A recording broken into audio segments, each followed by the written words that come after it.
नमस्कार, news are के खास कार्यक्रम 4 बड़ी खबरों में आपका स्वागत है। मैं हूं अभिनय सिंह चौहान। आज की पहली बड़ी खबर उत्तर प्रदेश के मॉनसून सत्र को लेकर है, जहां पहले ही दिन सपा विधायकों ने हंगामा किया। दूसरी बड़ी खबर दिल्ली के सीएम अरविंद केजरीवाल की जमानत को लेकर है, जहां दिल्ली हाईकोर्ट जमानत पर फैसला सुनाएगा। तीसरी बड़ी खबर मध्य प्रदेश के इंदौर से है, जहां मंत्री कैलाश विजयवर्गीय का स्वागत करना कांग्रेस के 2 नेताओं को भारी पड़ गया। और चौथी बड़ी खबर छत्तीसगढ़ से है, जहां डिप्टी सीएम अरुण साव ने आरोपों का जवाब देते हुए कांग्रेस पर जमकर हमला बोला है। तो चलिए शुरू करते हैं 4 बड़ी खबरें।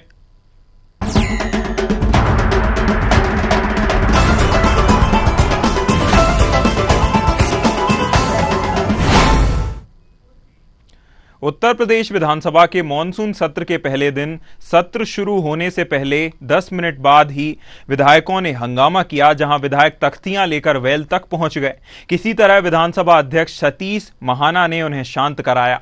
बता दें कि मुख्यमंत्री योगी आदित्यनाथ जैसे ही विधानसभा पहुंचे, भाजपा विधायकों ने उनके पैर छूकर सीएम का हालचाल जाना। कुंडा से विधायक राजा भैया ने भी मुख्यमंत्री योगी आदित्यनाथ के पास जाकर उनके पैर छूकर आशीर्वाद लिया। गौरतलब है कि राजा भैया ने लोकसभा चुनाव में सपा प्रत्याशी का समर्थन किया था। विधानसभा में डिप्टी सीएम ब्रजेश पाठक और सपा विधायक रागिनी सोनकर के बीच तकरार देखने को मिली। वहीं सदन के बाहर शिवपाल यादव ने केशव प्रसाद मौर्य को बड़बोला नेता कहा। ये बड़बोले मंत्री हैं, उनके पास कोई काम तो है नहीं। ये केवल लखनऊ से दिल्ली, दिल्ली से लखनऊ और अपना विभाग में कुछ चला तो पा नहीं रहे। और मुख्यमंत्री ने खुद ही उनको झुंझुना पकड़ा दिया है, कोई काम के तो नहीं। खबर पर हमारे साथ चर्चा करने के लिए प्रशांत राव जुड़े हुए हैं। प्रशांत, विधानसभा के पहले ही दिन सपा विधायकों ने एक ओर हंगामा किया, दूसरी ओर मुख्यमंत्री का जोरदार स्वागत किया गया। भाजपा विधायकों के साथ साथ अलग ही नजारा देखने को मिला, जहां कुंडा से विधायक राजा भैया ने भी उनका पैर छूकर आशीर्वाद लिया और तो और उनका हालचाल भी जाना। इसे आप किस प्रकार से देखते हैं?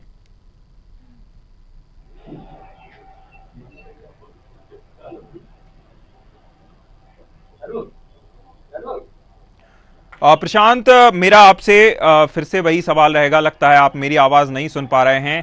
प्रशांत, जिस प्रकार से आज पहले ही दिन विधानसभा के मॉनसून सत्र के पहले ही दिन अजब गजब नजारे देखने को मिले। एक और विधानसभा सत्र शुरू होने के 10 मिनट बाद ही सपा विधायकों ने हंगामा कर दिया। दूसरी ओर जैसा कि भाजपा विधायकों ने सीएम योगी आदित्यनाथ का स्वागत करते हुए उनके पैर छुए, लेकिन वहीं हम क्या देखते हैं कि भाजपा कुंडा से विधायक राजा भैया, जिन्होंने लोकसभा चुनाव में सपा प्रत्याशी का समर्थन किया था, उन्होंने भी पैर छुए। इसे किस प्रकार से देखते हैं प्रशांत? बिल्कुल, देखिए आज उत्तर प्रदेश की 18वीं विधानसभा का मानसून सत्र था। ऐसे में आज जो है समाजवादी पार्टी और कांग्रेस ने सत्ता दल को घेरने को पूरी तैयारी कर रखी थी। लेकिन जिस तरीके से उत्तर प्रदेश में सियासी महकमे को लेकर ये कहा जा रहा था कि जल्द ही जो है मुख्यमंत्री योगी आदित्यनाथ को मुख्यमंत्री पद से हटा दिया जाएगा, तमाम कयास लगाए जा रहे थे। आज उन कयासों पर विराम लगता हुआ सा साफ नजर आ रहा है, क्योंकि जैसे ही मुख्यमंत्री योगी आदित्यनाथ आज सदन पहुंचने वाले थे तो बाहर जो गैलरी में लगातार जो विधायक थे वो मुख्यमंत्री योगी आदित्यनाथ का आशीर्वाद ले रहे थे, क्योंकि वो एक योगी भी हैं, एक संत भी हैं, इस लिहाज से भी उनका आशीर्वाद ले रहे थे। और इसके साथ ही उत्तर प्रदेश सूबे के मुखिया भी हैं और तमाम लोगों से उम्र में बड़े भी हैं, तो इसलिए इस लिहाज से भी लोग उनका आशीर्वाद ले रहे थे। वहीं कुंडा के विधायक राजा भैया, रघुराज प्रताप सिंह उर्फ राजा भैया, जो जनसत्ता दल लोकतांत्रिक के राष्ट्रीय अध्यक्ष भी हैं, उन्होंने भी आज मुख्यमंत्री योगी आदित्यनाथ का आशीर्वाद लिया। निश्चित तौर से, क्योंकि जो राजा भैया से भी मुख्यमंत्री योगी आदित्यनाथ उम्र में बड़े हैं, तो ऐसे में ये शिष्टाचार भेंट थी और शिष्टाचार स्वागत सत्कार भी था। और देखिए, मुख्यमंत्री योगी आदित्यनाथ अभी हाल में ही दिल्ली से लौटे हैं, कल ही वो दिल्ली से वापस आए हैं। उसके साथ ही उन्होंने जो है मंत्रिपरिषद की एक बैठक ली। मंत्रिपरिषद की बैठक के बाद आज लोक भवन में भी सुबह विधायकों के साथ बैठक हुई। इस दौरान जो लगातार अभी हालात जो देखे जा रहे थे, 2024 का लोकसभा चुनाव संपन्न हुआ उत्तर प्रदेश में जो परिणाम आए उसके बाद ये कयास लगाए जा रहे थे कि जल्द ही उत्तर प्रदेश का मुख्यमंत्री बदला जा सकता है, फिर कयास लगाए गए डिप्टी सीएम बदले जा सकते हैं। तो इन कयासों पे कहीं ना कहीं मुख्यमंत्री योगी आदित्यनाथ की पहल ने जो है यहाँ पूर्ण विराम लगा दिया है। इसीलिए विधायकों ने जो उनका शिष्टाचार आज सम्मान भी किया और एक तरीके से जो उन्होंने पैर छुए, तो ये साफ तौर से एक सामने जो विपक्षी लोग हैं या जिस तरीके का जो षड्यंत्र मुख्यमंत्री योगी आदित्यनाथ के खिलाफ कर रहे हैं, उनके लिए एक साफ मैसेज था कि मुख्यमंत्री योगी आदित्यनाथ पूरी मजबूती से उत्तर प्रदेश की जनता के साथ खड़े हैं, जनता उनके साथ है। सदस्य यानी कि जो भी विधानसभा के सत्ता पक्ष के जो विधायक हैं वो मुख्यमंत्री योगी आदित्यनाथ के साथ खड़े हैं। और ये एक मैसेज भी है, एक शिष्टाचार भी है और इसके साथ ही ये संस्कार भी हैं और एक संत का सम्मान है और एक उत्तर प्रदेश के मुख्यमंत्री योगी आदित्यनाथ का भी सम्मान है। यही मैसेज आज साफ तौर से दिया गया। और राज प्रताप राजा भैया जो जनसत्ता दल लोकतांत्रिक के राष्ट्रीय अध्यक्ष हैं, वो विधायक भी हैं, उन्होंने भी मुख्यमंत्री योगी आदित्यनाथ के पैर छुए। तो सामने जो लोग षड्यंत्र कर रहे हैं उनके लिए सीधा मैसेज है कि मुख्यमंत्री योगी आदित्यनाथ को अब उत्तर प्रदेश में कोई हिलाने वाला अभी फिलहाल नहीं है। ठीक। प्रशांत, जैसा कि स्वास्थ्य व्यवस्थाओं को लेकर, उत्तर प्रदेश की स्वास्थ्य व्यवस्थाओं को लेकर डिप्टी सीएम ब्रजेश पाठक और सपा से विधायक महिला विधायक आमने सामने आ गई, दोनों में तकरार भी देखी गई, दोनों ने एक दूसरे पर वार पलटवार भी किए, तंज भी कसे गए। इसको लेकर जैसा कि ब्रजेश पाठक ने जवाब दिए हैं कि पहले फ्री में इलाज नहीं होता था, पहले अस्पतालों में डॉक्टर नहीं हुआ करते थे, आज कम से कम फ्री में इलाज हो रहा है और समय पर डॉक्टर पहुंचते हैं। इनके दावे में ब्रजेश पाठक के जो कि स्वास्थ्य मंत्री भी हैं, उनके दावे में कितने सही हैं उनके दावे? स्वास्थ्य महकमे के प्रमुख और मंत्री ब्रजेश पाठक लगातार उत्तर प्रदेश में बेहतर स्वास्थ्य व्यवस्थाओं को बनाए रखने को लेकर वो अचानक कई जगह निरीक्षण करते हैं, औचक निरीक्षण भी पहुंचते हैं, कई जगह उन्होंने खामियों को जांचा भी है और जहां से भी सोशल मीडिया से उन्हें शिकायत मिलती है, लोग उनके पास शिकायत लेकर आते हैं, उनका निस्तारण करने का काम भी डिप्टी सीएम ब्रजेश पाठक करते हैं। निश्चित तौर से सदन में सदस्यों का एक तरीके से सवाल उठाना, सवाल पूछे जाना या फिर सवाल खड़े करना, ये उनका अपना कर्तव्य होता है और निश्चित रूप से क्योंकि जनता को दिखाना भी होता है कि उनके विधायक ने सत्ता दल से कौन कौन से जो सवाल किए हैं या जो सत्ता दल के विधायक होते हैं उनको भी दिखाना होता है कि क्षेत्र के विकास को लेकर उनका विधायक कितना सक्रिय है। समाजवादी पार्टी की जो महिला विधायक रागिनी सोनकर है मछली शहर से, उन्होंने स्वास्थ्य विभाग पर तमाम सवालात खड़े किए थे, जिसका जवाब डिप्टी सीएम और कैबिनेट मंत्री स्वास्थ्य विभाग ब्रजेश पाठक ने दिए हैं। उत्तर प्रदेश में लगातार स्वास्थ्य व्यवस्था लाने की कोशिश उत्तर प्रदेश के मुख्यमंत्री योगी आदित्यनाथ और डिप्टी सीएम ब्रजेश पाठक कर रहे हैं। ब्रजेश पाठक कई बार उन्होंने औचक निरीक्षण किए हैं, अभी भी औचक निरीक्षण करते हैं। जब भी किसी जिले में, चाहे वो पार्टी की तरफ जाते हो या प्रशासनिक या शासनिक काम से जाते हो, निश्चित तौर से अस्पतालों का औचक निरीक्षण करते हैं। जो भी शिकायतें मिलती उन पर वो कार्रवाई करने का भी काम करते हैं। कई नजीर उन्होंने पेश किए हैं, डॉक्टरों को उन्होंने सस्पेंड किया है, कई कर्मचारियों को उन्होंने नौकरी से हटाया है, यहाँ तक कि जो संविदा कर्मी होते हैं उनके वेतन में भुगतान को लेकर कई एजेंसियों के द्वारा लापरवाही भी करती गई, तो ऐसे कर्मचारियों की शिकायत पर भी उन्होंने बड़ी कार्रवाई की है। तो ये जिस तरीके से सवाल उठाए जा रहे हैं, निश्चित तौर से उत्तर प्रदेश काफी बड़ा प्रदेश है, हर जगह लगातार नजर जो है प्रशासनिक अधिकारियों की होती है। ऐसे में डिप्टी सीएम जो स्वास्थ्य महकमा देख रहे हैं वह भी लगातार कोशिश कर रहे हैं। रागिनी सोनकर के तरीके से जो सवाल उठाए गए हैं उन्होंने बेहतरी से जवाब भी ब्रजेश पाठक ने दिया है। उन्होंने बताया कि उत्तर प्रदेश में पहले लोगों को मुफ्त दवाइयां नहीं मिलती थी, इसके साथ ही लंबी लाइनें लगती थी, जांचों के लिए मशीन नहीं थी, डॉक्टर उपलब्ध नहीं थे। वह सब व्यवस्थाएं उत्तर प्रदेश की योगी आदित्यनाथ की सरकार ने की हैं। ज्यादा से ज्यादा डॉक्टर भर्ती किए गए हैं। अब सीएससी तक और तमाम जो बड़े जिला अस्पताल हैं वहां भी चाहे एक्सरे मशीन हो, इसके साथ अल्ट्रासाउंड मशीन हो, खून जांच हो, अन्य बड़े उपकरण लगाए गए हैं। इसके साथ ही तमाम जो डॉक्टर्स की कमी थी, चाहे वो दंत रोग हो, इसके साथ ही हड्डी रोग के हो, बाल रोग के हो, महिला रोग के हो या फिर अन्य रोग डॉक्टरों की भी तैनाती है। और स्वास्थ्य महकमाओं को ज्यादा मजबूत बनाने को लेकर अस्पतालों में सीसीटीवी कैमरे लगाए गए हैं, स्वच्छता का विशेष ध्यान रखा जा रहा है। तमाम जो व्यवस्थाएं हैं वो ऑनलाइन की गई है ताकि कोई भी व्यक्ति इन व्यवस्थाओं को जांच सकता है।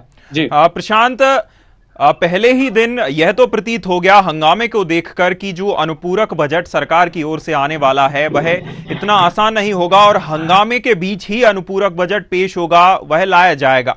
हालांकि इस अनुपूरक बजट जो कि सरकार लाएगी, इसके विपक्ष में जो विपक्षी नेता हैं और विपक्ष है, नेता प्रतिपक्ष हैं, वह किन मुद्दों को लेकर सरकार को घेर सकते हैं?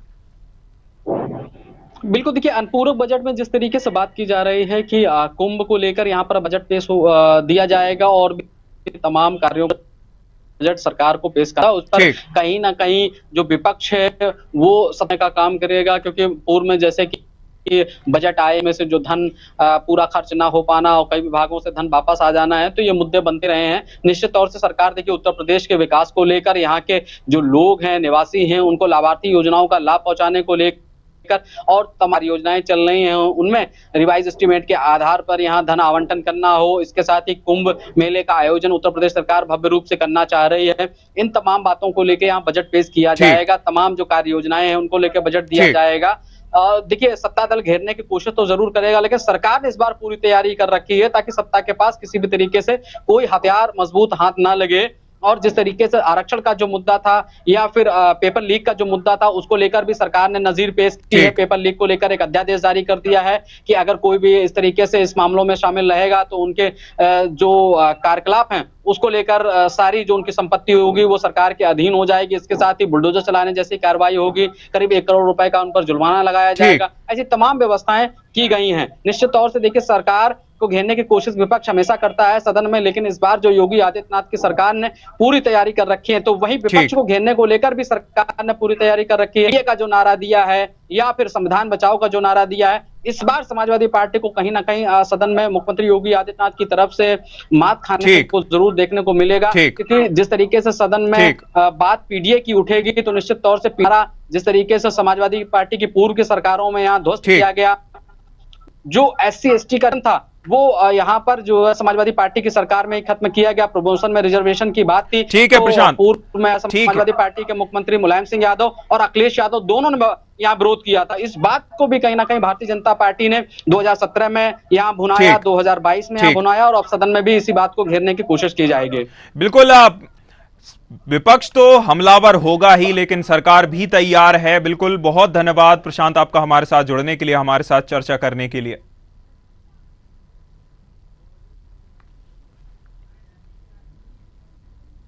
चले बढ़ते हैं, अगली खबर की ओर रुख करते हैं। दिल्ली हाईकोर्ट अरविंद केजरीवाल की सीबीआई की गिरफ्तारी को चुनौती देने वाली याचिका और अंतरिम जमानत की याचिका पर फैसला सुनाएगा, जहां 17 जुलाई को कोर्ट ने दोनों पर फैसला सुरक्षित रखा था। बता दें कि अरविंद केजरीवाल की जमानत पर हाईकोर्ट किसी भी वक्त फैसला सुना सकता है, जहां फैसला आने के बाद जमानत से संशय दूर हो पाएगा। इधर सीबीआई ने केजरीवाल के खिलाफ स्पेशल सीबीआई कोर्ट में चार्जशीट दाखिल कर दी है। बता दें कि दिल्ली शराब नीति में जुड़े भ्रष्टाचार केस में 25 जुलाई को राउज एवेन्यू कोर्ट में सुनवाई हुई थी। इसमें कोर्ट ने केजरीवाल की न्यायिक हिरासत 8 अगस्त तक बढ़ा दी थी। ईडी के मनी लॉन्ड्रिंग केस में भी केजरीवाल 31 जुलाई तक जेल में ही हैं। ईडी ने उन्हें 21 मार्च को गिरफ्तार किया था। गौरतलब है कि सुप्रीम कोर्ट ने 12 जुलाई को अरविंद केजरीवाल को अंतरिम जमानत दी थी। साथ ही जस्टिस संजीव खन्ना की बेंच ने मुख्यमंत्री बने रहने का फैसला केजरीवाल पर और फैसला बदलने का आदेश बड़ी बेंच पर छोड़ दिया था। खबर पर हमारे साथ चर्चा करने के लिए प्रमोद गोस्वामी जी जुड़े हुए हैं। प्रमोद जी, जिस प्रकार से अरविंद केजरीवाल की बेल और जेल का घटनाक्रम रहा है, एक और उन्हें बेल मिलती है, फिर उन्हें उनकी बेल पर रोक लगा दी जाती है, फिर उन्हें अंतरिम जमानत मिलती है, सुप्रीम कोर्ट उन्हें अंतरिम जमानत दे देता है, फिर जब वह फिर से सरेंडर करते हैं तब से अब तक बेल उन्हें मिल नहीं पाई है। क्या लगता है आज उन्हें बेल मिलेगी? देखिए, इस पर तो कोई टिप्पणी ना आप कर सकते हैं ना हम कर सकते हैं जी, क्योंकि ये कोर्ट के विचाराधीन और माननीय न्यायाधीशों का, न्यायमूर्तियों का क्या फैसला होता है, क्या एविडेंसेस आते हैं, क्या वकीलों की बहस होती है, वो कितनी तार्किक होती है, कितनी होती है, तो इस पर डिपेंड करता है। लेकिन एक बात तो ये तो एक सार्वजनिक उसमें परसेप्शन में है ही कि ये जो भी हो रहा है वो एक पॉलिटिकल मोटिवेटेड है जी। कहीं ना कहीं उसके पीछे सियासत भी जुड़ी हुई है इन मामलों के पीछे जी। और ईडी और सीबीआई को लेके न केवल विपक्ष बल्कि आम जनता में भी ये परसेप्शन बनता जा रहा है जी कि राजनीतिक कारणों से जो है विपक्ष के लोगों को कहीं ना कहीं उनको एक परेशान करने की नीयत से या अन्य किन्हीं कारणों से, राजनीतिक कारणों से, इनके कारणों के चलते कहीं न कहीं प्रताड़ना की बात कही जा रही है जी। तो अपनी जगह पर देखिए, एक बात तो मानना होगा कि जो अगर अपराध है जी, तो उसमें निश्चित रूप से उसको सजा मिलनी चाहिए, उस पर केस चलना चाहिए जी। लेकिन जिस ढंग से केजरीवाल के मामले में, मतलब जब लोकसभा के चुनाव आसन्न हुए और उससे पहले का ये 2 वर्ष तक केस चलता रहा जी, 2 वर्ष तक ईडी उसकी जांच करती रही और उसके ऊपर ये 2 वर्ष से प्रकरण चल रहा था कि केजरीवाल जी का जो है वो शराब घोटाले में परोक्ष या अप्रोक्ष उनका हाथ है जी। तो अगर कोई साक्ष्य है तो 2 वर्ष क्या करती रही ईडी जी, उसको उस पर कार्रवाई करनी चाहिए जैसे और लोगों पे होती रही है जी। तो इसलिए एक संदेह और एक आशंका तो पैदा होती है जी, और वो स्वाभाविक है अगर विपक्ष उसको उठाता है जी। तो कहीं ना कहीं, और चुनाव में भी अगर आप देखें 24 के चुनाव में भी ईडी को लेके, सीबीआई को लेके विपक्ष जो है उस सरकार को घेरता रहा है जी। दूसरी एक देखिए, एक अब असल में दिक्कत ये हो गई है कि अब जो राजनीतिक दलों की मंशा, नियत, नीति ये हो गई है जी कि सत्ता हासिल की जाए। राजनीति सत्ता के लिए नहीं बनी थी, या राजनीति का जो मकसद था वो जन सरोकारों को पूरा करना था जी। उनकी समस्याओं का कैसे निराकरण हुए, कैसे हम बेहतर सुविधाएं दे सकें, इन पर बिल्कुल व्यवस्था थी कि वो सरकार जो है वो इन पर ध्यान दे, उनको समस्याओं का समाधान करे। बिल्कुल गौतम जी, जिस प्रकार से जी जी माफ कीजिएगा प्रमोद जी, जी मैं ये कह रहा था कि जिस प्रकार से अभी वर्तमान में जो घटनाक्रम चल रहा है दिल्ली में, कोचिंग में जो 3 विद्यार्थियों की जान गई है, क्या अगर केजरीवाल को जमानत मिलती है और वह जेल से बाहर आते हैं तो क्या इस मामले पर हमें कोई दूसरा किसी अन्य प्रकार से और कुछ कार्रवाई देखने को मिल सकती है? अभी तो वर्तमान में अधिकारियों पर ही गाज गिराई जा रही है, इंजीनियर को ही एक को सस्पेंड कर दिया गया है, एक को निलंबित किया गया है। अगर केजरीवाल बाहर आते हैं तो इसमें क्या घटनाक्रम देखने को मिल सकता है? नहीं देखिए, ये महत्वपूर्ण नहीं है कि वो आते हैं, सरकार तो चल रही है जी, उसमें मुख्यमंत्री अंदर हैं जी, लेकिन सरकार की अपनी जिम्मेदारी है। लेकिन मैंने जो आपसे मूल बात है या जिस बात को लेकर मैं बराबर ये बात कह रहा हूँ, और आम जनता में एक राजनीतिक दलों के प्रति एक भाव बदलता जा रहा है कि वहां पर क्योंकि केंद्र शासित भी है जी, और केंद्र के वहाँ एसजी बैठे हुए हैं, वो उनकी नियुक्ति करते हैं जी, बिल्कुल अधिकारी उनके हाथ में है जी।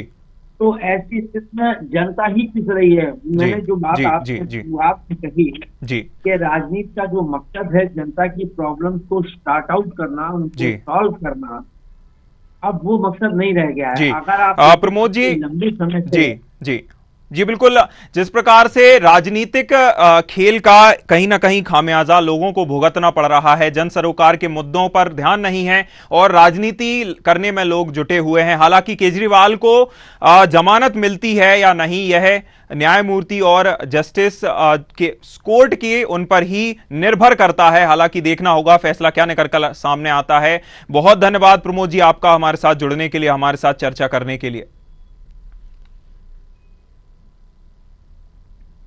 भारतीय संस्कृति में मेहमान को भगवान माना जाता है। बड़े बुजुर्ग कहते हैं कि चाहे दुश्मन भी हमारे यहां आए उसका उतना ही आदर सत्कार करना चाहिए जितना किसी सगे संबंधी का। लेकिन बात करें राजनीति की तो कांग्रेस कार्यालय में मंत्री कैलाश विजयवर्गीय का स्वागत करना कांग्रेस अध्यक्ष सुरजीत सिंह चड्ढा और जिला अध्यक्ष सदाशिव यादव को भारी पड़ गया, जहां पार्टी नेतृत्व ने इसे अनुशासनहीनता मानते हुए दोनों पदाधिकारियों को निलंबित कर नोटिस जारी कर जवाब मांगा है। इसको लेकर कांग्रेस मीडिया विभाग अध्यक्ष मुकेश नायक का बयान भी सामने आया है। उन्होंने कहा कि लोकतंत्र की हत्या करने वालों को कार्यालय में बुलाकर सौजन्यता दिखाने की क्या आवश्यकता है। वहीं उन्होंने यह भी कहा कि पार्टी नेतृत्व में सोच विचार कर दोनों नेताओं पर कार्रवाई की गई है।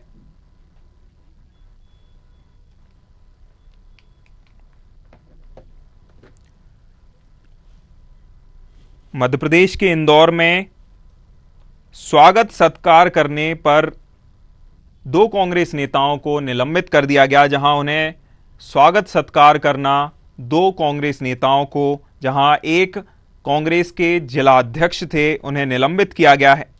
बता दें कि कांग्रेस कार्यालय में मंत्री कैलाश विजयवर्गीय का स्वागत किया गया, जहां कांग्रेस अध्यक्ष सुरजीत सिंह चड्ढा और जिला कांग्रेस अध्यक्ष सदाशिव यादव को यह फैसला भारी पड़ गया है। पार्टी नेतृत्व ने इसे अनुशासनहीनता मानते हुए दोनों पदाधिकारियों को निलंबित कर नोटिस जारी कर जवाब मांगा है, जिसको लेकर कांग्रेस मीडिया विभाग अध्यक्ष मुकेश नायक का बयान भी सामने आया है। उन्होंने कहा कि लोकतंत्र की हत्या करने वालों को कार्यालय में बुलाकर सौजन्यता दिखाने की आवश्यकता क्या है। वहीं उन्होंने कहा कि पार्टी नेतृत्व में सोच समझकर दोनों नेताओं पर कार्रवाई की गई है।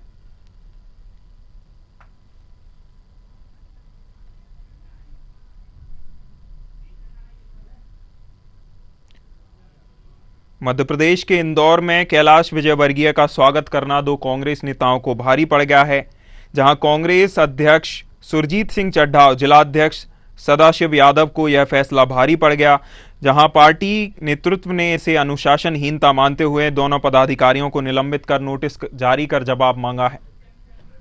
खबर पर हमारे साथ चर्चा करने के लिए सत्यम शर्मा जुड़े हुए हैं। सत्यम, क्या अपने यहां बुलाकर किसी का स्वागत सत्कार करना इतना भारी पड़ सकता है किसी को कि उसे सीधा निलंबित ही कर दिया गया और सीधा जवाब मांगा गया है कि आपने बुलाया क्यों किसी का स्वागत सत्कार करना राजनीति में अब गुनाह बन गया है। देखिए अभिनव, मंत्री कैलाश विजयवर्गीय को कहीं न कहीं जामुन खिलाना जो ग्रामीण अध्यक्ष है कांग्रेस के और जो शहर अध्यक्ष है कांग्रेस के, उनको भारी पड़ गया। ये बात है जो जब पौधारोपण अभियान चलाया जा रहा था, 51 लाख पौधे लगाने का अभियान चल रहा था, तब कैलाश विजयवर्गीय कांग्रेस कार्यालय पहुंचे थे। वहां पर उन्होंने इसमें समर्थन मांगा था, जहां पर जो ग्रामीण अध्यक्ष है और जो है शहरी अध्यक्ष है, उन्होंने कांग्रेस के इनको गुलाब जामुन खिलाया, उनका स्वागत किया। इस दौरान यहाँ से राजनीति गर्म हो गई और राजनीति में कहीं न कहीं आरोप प्रत्यारोप के दौर भी चले। और उस दौरान जब इनकी फोटो वायरल हुई तो जो जिला अध्यक्ष है और जो ग्रामीण अध्यक्ष है चड्ढा और जो सदाशिव, उनको दोनों को हटा दिया गया है। उनसे 7 दिन का नोटिस मांगा गया कि आप बताओ नोटिस में बताएं कि किस वजह से आपने स्वागत किया मंत्री कैलाश विजयवर्गीय का और क्यों आपने उनको जामुन खिलाए। ये देखिए जिस तरह से अब उनका जो मीडिया विभाग के अध्यक्ष है मुकेश नायक, उनका साफ तौर पर कहना है कि जिस पार्टी ने, जिन लोगों ने जो लोकसभा चुनाव के दौरान जो ये हरकतें की थी कि जो अक्षय कांति बम थे, लोकसभा प्रत्याशी थे, उनको कहीं ना कहीं अपनी कार में बैठा के ले गए और जब अंतिम समय चल रहा था, अंतिम समय के दौरान ये वाकया हुआ कि अक्षय कांति बम को अपना जो नामांकन है वो वापस लेना पड़ा। उन्होंने वापस लिया और बम कहीं ना कहीं कांग्रेस पर ये फूटा था। तो इसको लेकर के पहले से ही नाराजगी थी और नाराजगी के बाद अगर कैलाश विजयवर्गीय को जामुन खिलाया जा रहा है और स्वागत किया जा रहा है तो इसको लेकर के कांग्रेस की आपत्ति हुई और कांग्रेस ने इस पर जवाब मांगा। जवाब मांगने के बाद अब उनको निलंबित किया गया। 7 दिन के लिए उनका जवाब मांगा गया है। हालांकि उनसे बात भी की गई है कि आप बतौर ये बताएं कि कैलाश विजयवर्गीय को क्यों बुलाया गया ऑफिस में और क्यों उनका स्वागत किया गया। यहाँ पे देखिए एक बात और सोचने वाली है कि अगर कैलाश विजयवर्गीय है, मंत्री है, और अगर वो कहीं न कहीं समर्थन मांगने जाते हैं तो दूसरी पार्टियों से भी समर्थन मांगेगी। ये जो पर्यावरण का काम था वो एक व्यक्ति का काम था, न एक पार्टी का काम था, ये पूरे देश का काम था, पूरे इंदौर वासियों के लिए काम था। तो कैलाश विजयवर्गीय को तो कहीं भी जा सकते हैं, लेकिन जिस तरह से स्वागत किया गया उसको लेकर के उनकी नाराजगी थी। अगर स्वागत नहीं किया जाता और जामुन नहीं किया जाता तो हो सकता है कि ये बात चल जाती, लेकिन राजनीति वहां से गर्म हुई कि आपने जामुन खिलाया और उनका मंत्री कैलाश विजयवर्गीय का स्वागत किया। उसी को लेकर आपत्ति जाहिर की और तमाम, चाहे अभिनव बरौलिया हो, कांग्रेस के प्रवक्ता हो, चाहे मीडिया प्रभारी मुकेश नायक हो और तमाम कांग्रेस के नेता हो, उन्होंने साफ तौर पर इस पर आपत्ति जाहिर की और उनको 7 दिनों का नोटिस जारी कर उनको निलंबित किया गया। ठीक, बिल्कुल। दोनों की मंत्री विजयवर्गीय से दोनों कांग्रेस नेताओं की नजदीकियां कहीं ना कहीं पार्टी नेतृत्व को खटक गईं और कहीं ना कहीं स्वागत सत्कार का उन्हें गलत ही एक तरह से निलंबन उनके हाथ में अब आया है। उन्होंने स्वागत सत्कार किया और अब उन्हें निलंबन मिला है। हालांकि 7 दिन बाद क्या जवाब दिया जाता है उनकी ओर से, क्या घटनाक्रम रहता है, यह देखने वाली बात होगी। बहुत धन्यवाद सत्यम आपका जुड़ने के लिए, हमारे साथ चर्चा करने के लिए।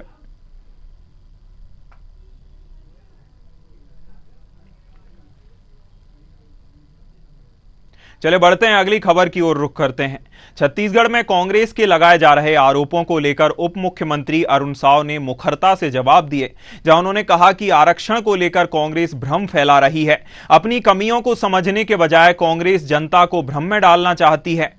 बिजली के दामों को लेकर उद्योगपतियों के प्रदर्शन पर कहा कि छत्तीसगढ़ में बिजली के रेट अन्य राज्यों की तुलना में कैसे हैं सभी जानते हैं, उद्योगपतियों से बैठकर चर्चा करेंगे। वहीं मोर संगवारी योजना और समस्या निवारण पखवाड़ा को लेकर डिप्टी सीएम बोले कि सरकार का उद्देश्य जनता की समस्याओं का निवारण कर निजात दिलाना है।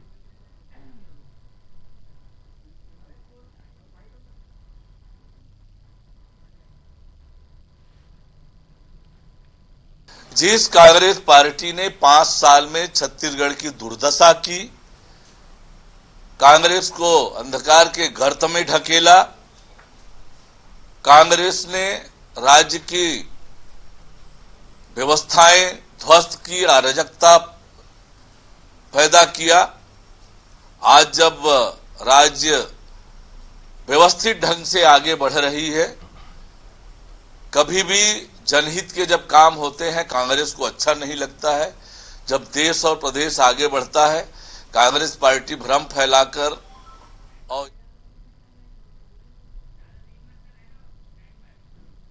खबर पर हमारे साथ चर्चा करने के लिए जिज्ञासा जुड़ी हुई हैं। जिज्ञासा, जिस प्रकार से अरुण साव ने भ्रम फैलाने का आरोप लगाया है, कई बार आरोप कांग्रेस पर भाजपा लगाती आई है कि आरक्षण को लेकर देश में लोकसभा चुनाव के समय से भ्रम फैलाया जा रहा है, इस पर क्या कहना चाहेंगे?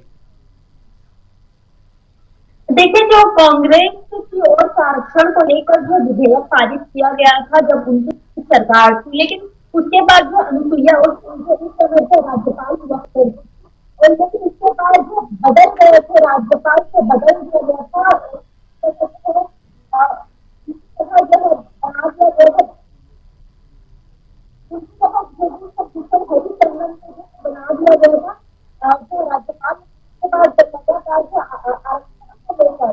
और जो मुद्दा जो लगातार गरमाया वो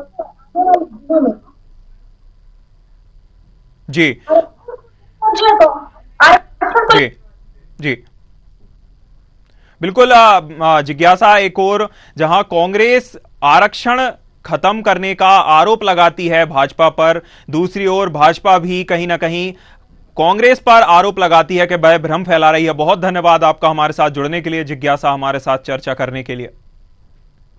4 बड़ी खबरों में फिलहाल इतना ही। न्यूज़ आवर पर खबरों का सिलसिला लगातार जारी है। नमस्कार।